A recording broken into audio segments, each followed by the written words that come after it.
Hello there, world. Johnny R here. Welcome back to Warhammer Rogue Trader.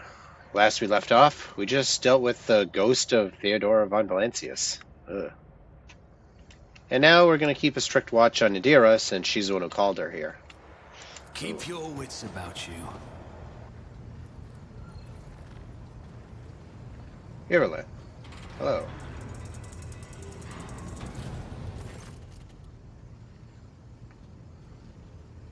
You posed a question to me not long ago, Elentak, and now I am here to present you with my answer.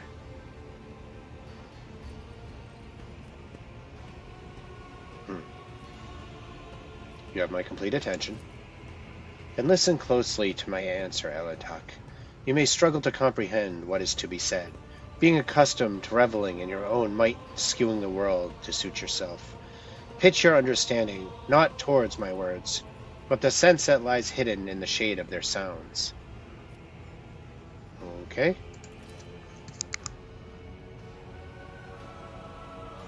You try to split the world into pieces, to fragment it into light and dark, truth and lies, self and other.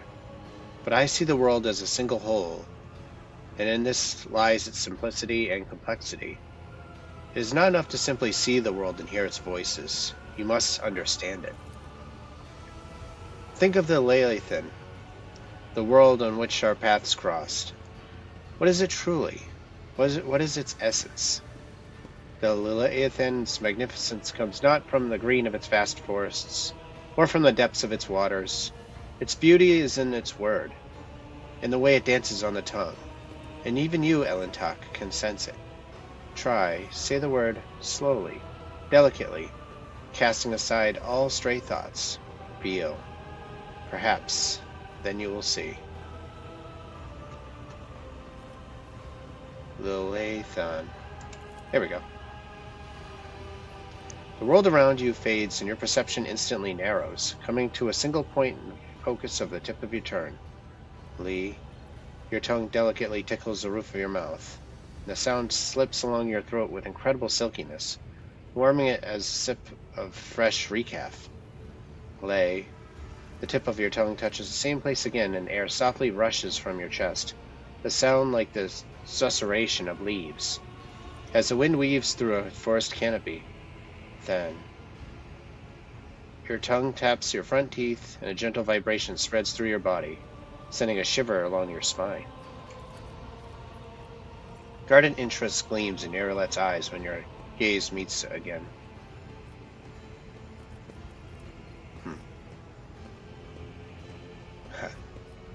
I think I'm beginning to understand. If your words are sincere, Elentak, then you are capable of seeing more than you do now. Instead of the lifeless clamor of the monstrous mechanisms, the roar of the engines, and the discordant voices of your followers, I hear and attend to silence. It arises in moments of spiritual serenity, and in that stillness we become witnesses to the transformations of our own inner world. Monkey lives pass so swiftly, you rush through them for the sake of a chosen goal, but thoughts of transience and loss frighten you, and so you drive such thoughts away and drown yourselves in the daily tumult. But it is from fleeting moments, which enter our lives and quickly vanish from them, that the soul's fortress grows. A moment's blooming, an hour's wilting, the splendor of each lies its ephemerality. So too the memories of those who have left our side and no longer walk the path with us. And in you, Elentak, I see much more than just another monkey. Your true essence lies in your will, which is capable of changing the world around you and within you. It lies in your ability to create and understand your creation, and in your ability to destroy. It lies in what your kin minds cannot grasp, what their primitive sight cannot behold. But I can see it.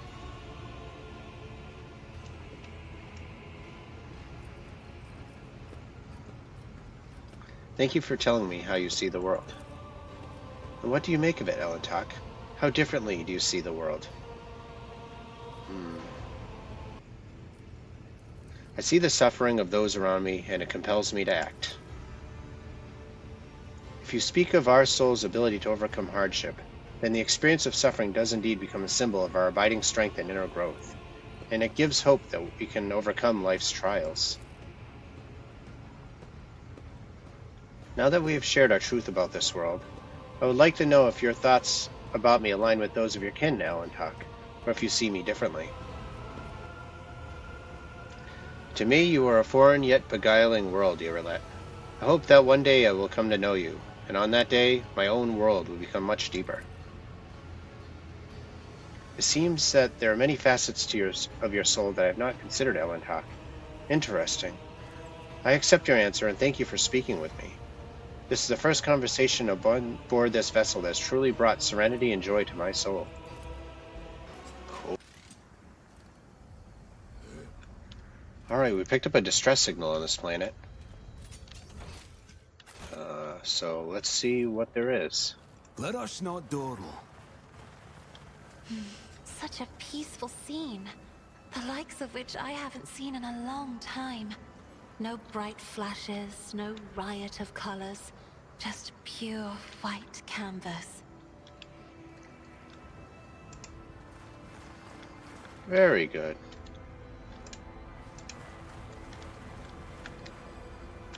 Hello?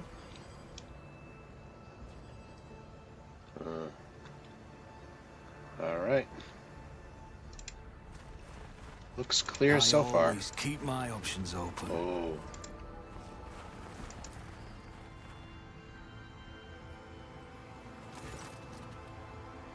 Two skeletons are lying in strange position, as if one was either carrying or hugging the other and did not let go, even in death. Their gear is badly damaged and decayed. There are three things worthy of note. Fragments of some sort of devices that both skeletons carried on their belts, some shiny trinkets and the remains of this carried skeleton's bag, and an old portable cogitator in the other bag.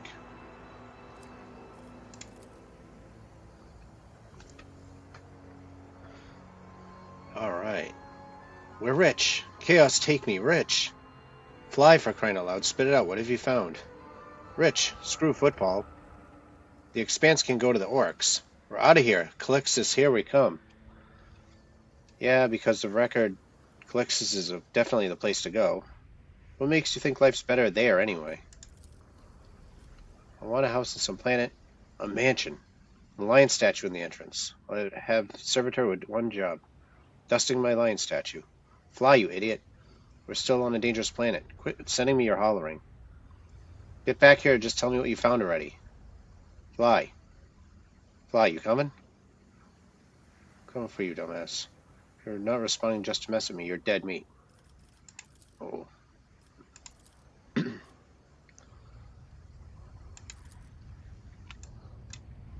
Uh-oh. Alright. Always keep your eye on the prize. They might have started hallucinating. Nothing's impossible for this old officer.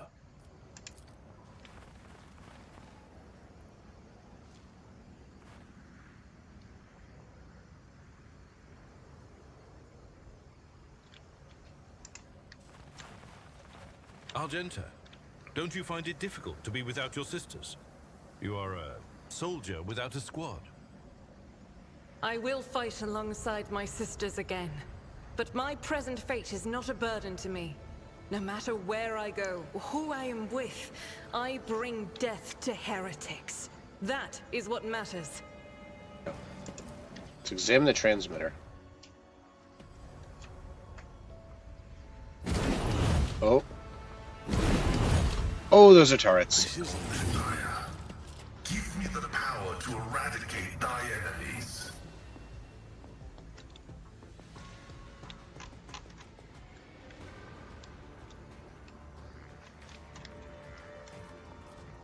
How tough are they? 182 hit points. There's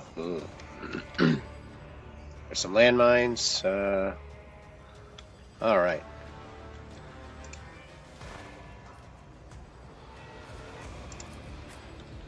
Abelard, you'll start off up here. Pascal. Huh, you could start off up front. Sure. Irlet. Here. Start off right here. And I will start off right here. Alright. Me, Here we go. if you insist, Lord Captain.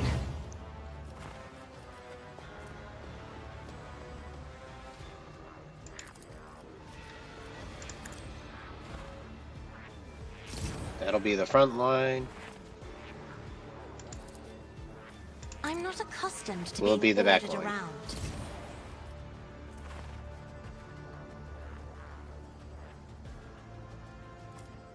Okay. Isn't this a job for the serfs?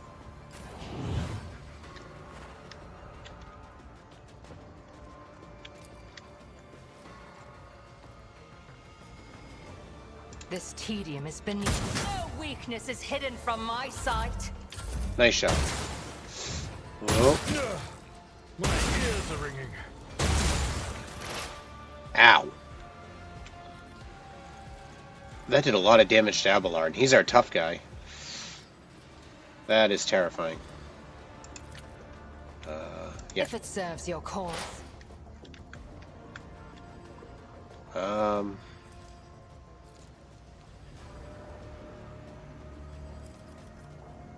I move swiftly to strike.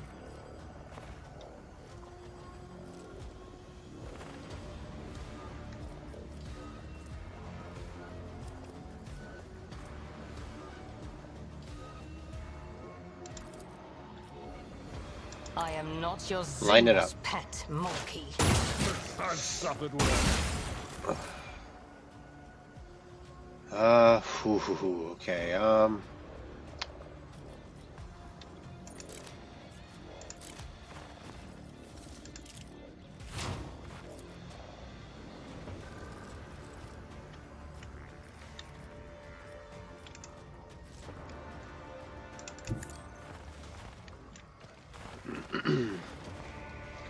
it's a little scary, but I'll make it Yeah. happen.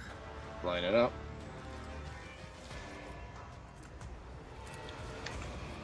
On it. Thought twice before crossing me. All right. Oof.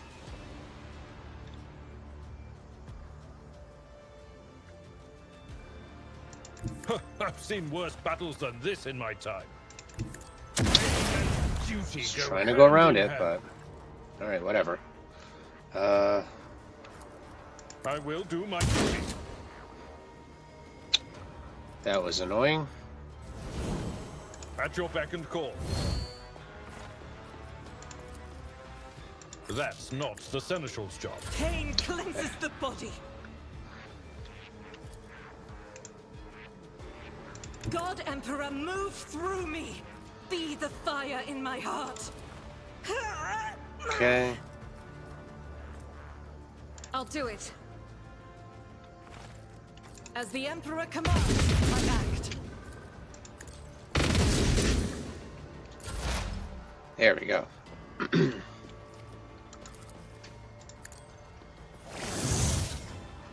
Activate calculated fury algorithm.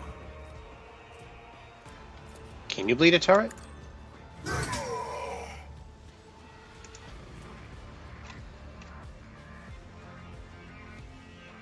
Catch.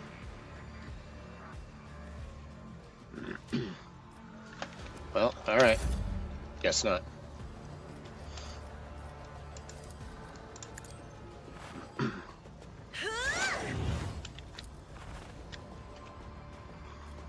If it serves your cause.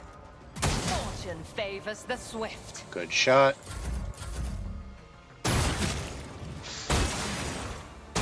My heart still beats. How did you miss? Okay, yeah, you all saw that, right? It missed. But it says if possible, she makes an attack that cannot miss. That's lame. This tedium is beneath.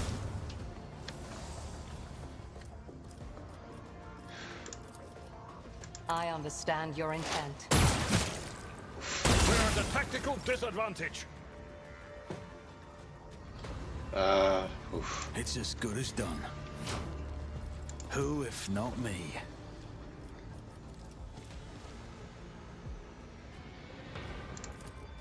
I'll make it happen. Alright. I'm gonna light it up. Consider this a taste of what's to come.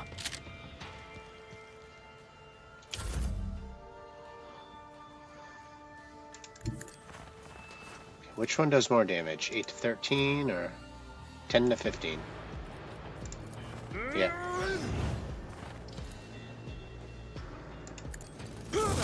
An exemplary strike. 52, wow. It will be done. You will be my enemy. Indeed.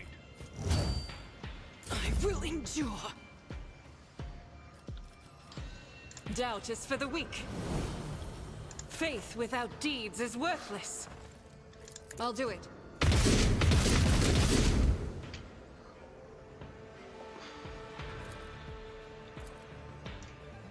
Oh, 0 to 2 damage. Ugh.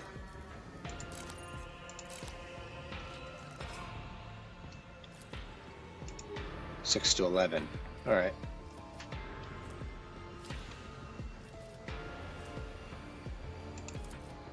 As the Emperor commands, I act.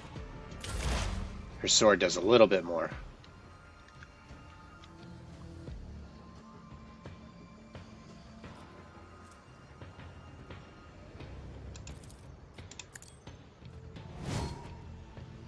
Okay. Oh yeah, machine spirit banishment. Request approved. 42 damage. Ouch. Very nice. My vow is to...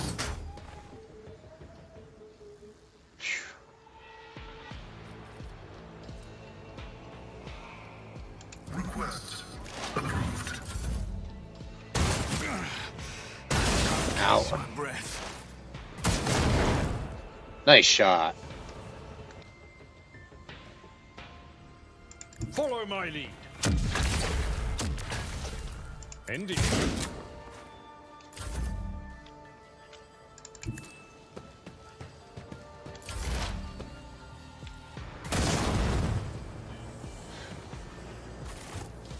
Ow. Broken ribs. Crippled arm. Broken ribs. And a bunch of injuries. That was painful. Ow. Settling structure adorned in strange masks vaguely resembles the antenna of a powerful transmitter. At its base you see a cogitator and a few other devices. It seems that some part of the structure is buried underground. You identify a number of elements in the structure. A long-range antenna of a design standard for Imperial colonies, the cogitator, the Eldari beacon, and half a dozen other devices of varied origin.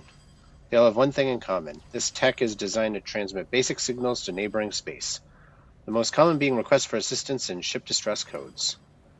So, someone loaded this miserable place with transmitters from various races, in the hope that someone would land here and run into their welcoming committee?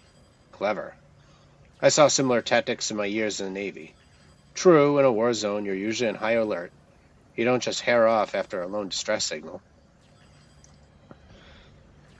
Excuse me. But in an isolated place like this, you expect it to be a most likely scenario. Just a ship had to make an emergency landing. Looks like plenty fell for it. But who had set such an indiscriminate trap? What intended to lure the Eldarian humans and anyone else?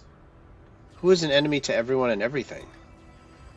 We have a common enemy, an eternal enemy, one that devours all living things. Have we not already seen its servants on the Leviathan and elsewhere? I've seen it all my life, and I can tell you one thing. This trap could be a malevolent plan by servants of chaos. Or it could be a prank by some bored offspring of a wealthy lord, one whose parents failed to instill in him the barest speck of self-awareness.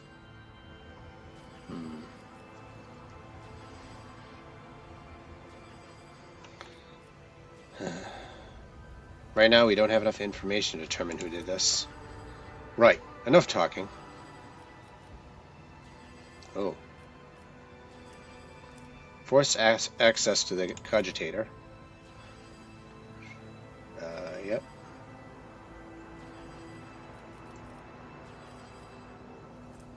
Let's blow it up.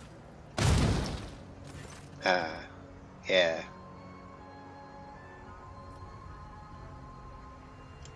There we go. Okay.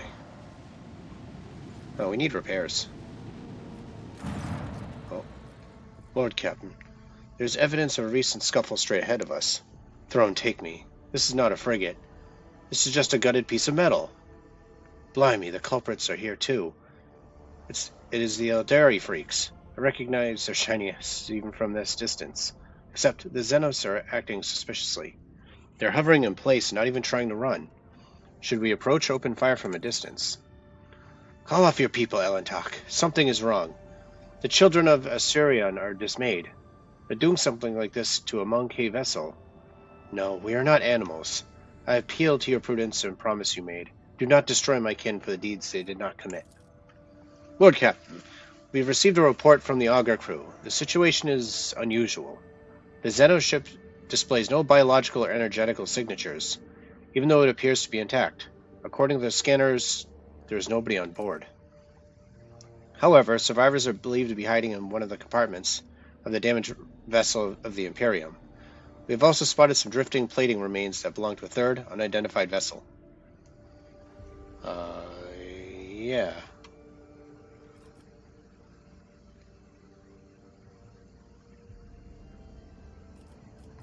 We'll send a shuttle with scouts to investigate the Xenos ship.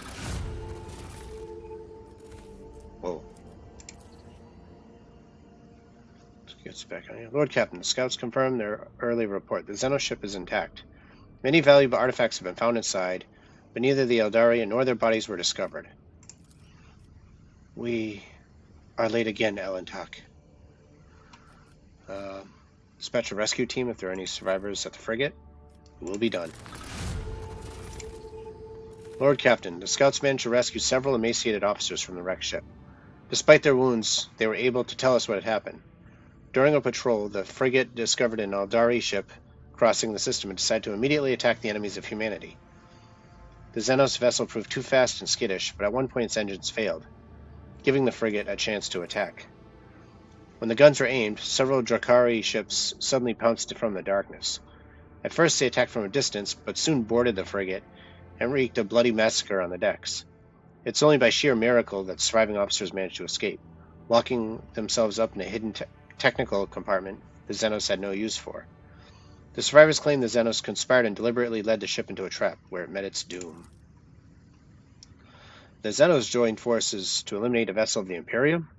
An alliance between the Eldari and the Drakari is an unusual sight, and yet such an outcome is hardly surprising. Why, Master Interrogator? I was thinking the same exact thing. At least you and I can finally agree on something. How blind are the monkey to the vices of their own kind. Humans attack a ship of the children of Assyrian sailing peacefully by, but is my kinspeople who are to blame? No, my kind would not willingly take part in a massacre orchestrated by the Dark Ones, then abandon their ship. Something else happened here. Something I'm afraid to even consider. Have the acolytes of the machine cult identify the remains. Alright, we are leaving. Let's see what they're all about.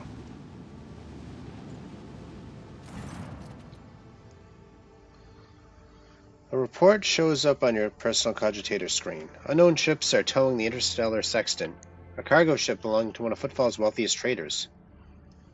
Looks like the pirates bitten off more than they can chew, and it's been forced to drag the ship to a more secluded place where they can plunder it undisturbed. Attack the pirates. As soon as they see you, the escort ships charge into battle at once, while the captive Sexton powers up its warp engines. Unless you interrupt the preparation of the jump, the cargo ship will forever vanish into the veil of the Immaterium, along with all the riches it's carrying. Don't let it get away. Alright, here we go. 4. Oh, it's on a timer. Okay.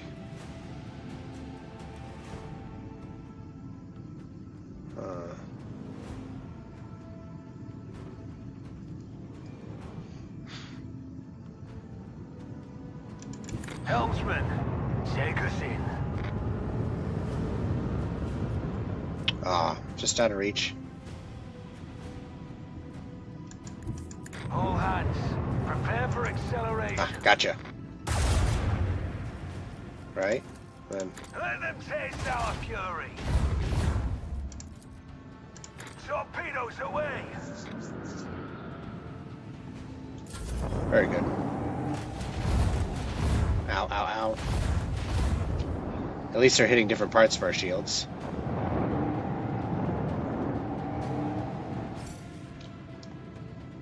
Our torpedoes. Yeah. Then. Boom.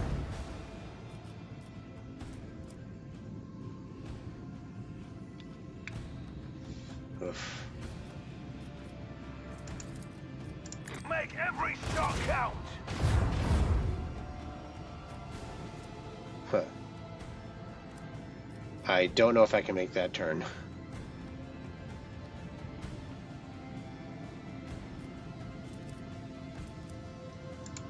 Helmsman, take us in. Macro cannon, open fire.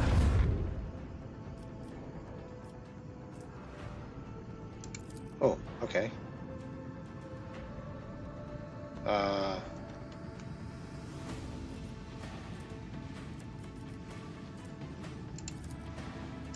I'm wondering. Engage the engines. Yep. Ah. Now. Coordinates set. Yeah, got it. The force of a supernova.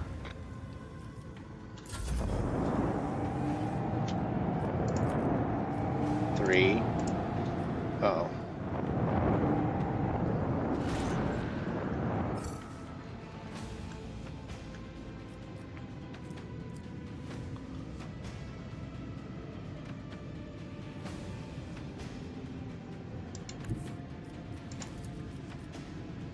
Lance batteries. Volley. We surrender. Oh. Oh, good. Keep up the pressure.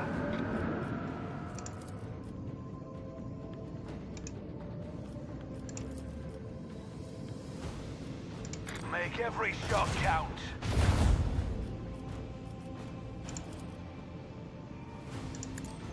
Can I do that? Engage the engines. Hey, the shields seem to be broken.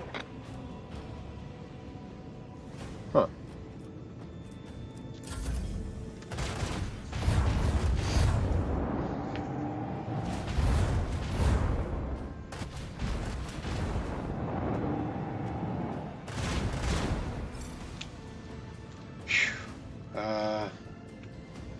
Darn it.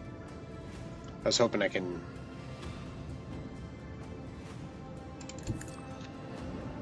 Alright, fair enough. Blow 'em up.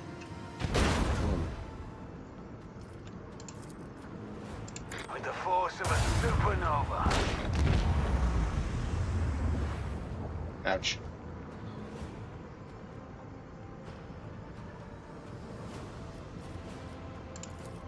Let them taste our fury.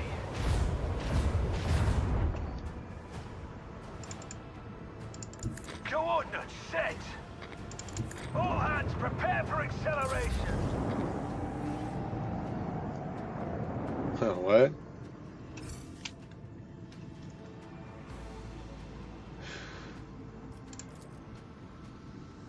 Yeah. Engage the engines. Fire at will. Let the void sort them out. Okay.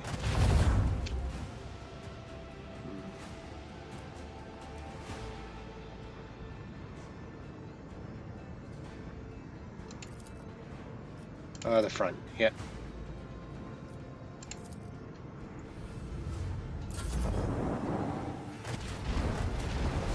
Ouch. Double your efforts, you grog stains!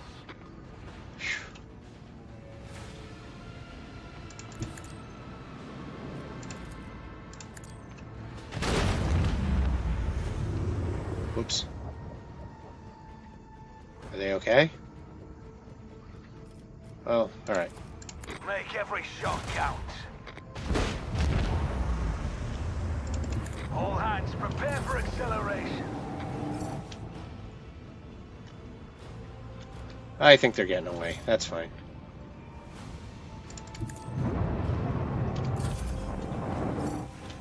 Let him go. It's fine. Another victory for the von Valancius dynasty. Nice.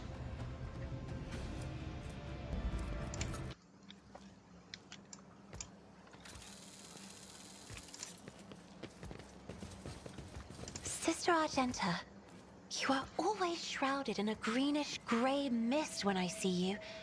Is it me that troubles you? Or is it whatever I can see behind it? My soul is open to the light and his faithful servants. The rest is merely fleeting frailties that hold no significance. Alright, we just discovered this seemingly abandoned planet. Huh. Description. What does it say? My success was inevitable. Touch the darkness, and the darkness will accept you.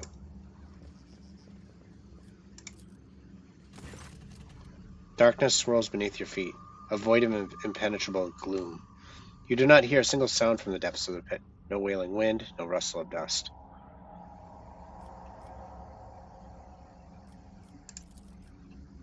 Bottomless pit.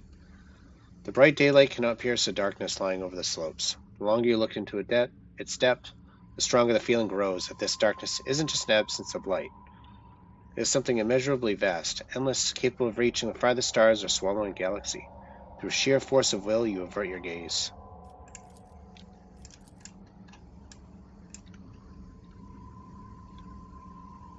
Keep your wits about you. Hello? This explorator is blessed with multifunctionality.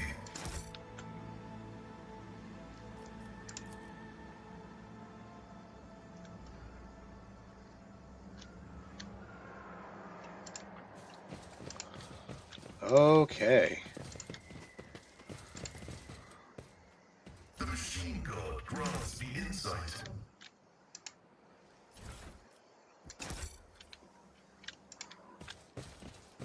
Oh, it's a peculiar thing. A trivial task.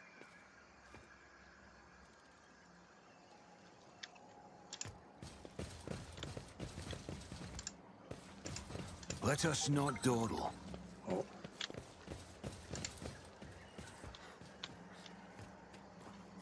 I have learned much in my exile.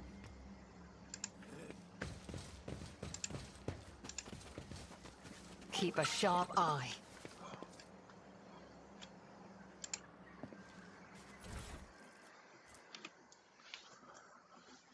It's been several months since we arrived here, yet we are no closer to understanding the local phenomenon.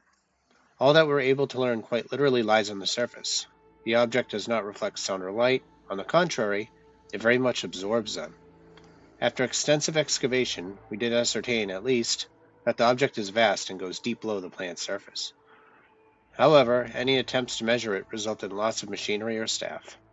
Archaeological studies have turned out to be more productive. Their findings have revealed an amalgamation of architectural styles of various cultures, including those of Xenos origin. According to the boldest of theories, the earliest of these structures date to the beginning of the 30th millennium. All of them are, without a doubt, of a religious nature. Analysis of bas-reliefs and remaining epigraphic texts show that a cult was formed around the object. For many centuries, Xenos and subsequently humans worshipped the object in exchange for certain boons, undoubtedly imagined by primitive or corrupted minds. Ooh. Rise to the top, or get left in the dust. So can we speak to it?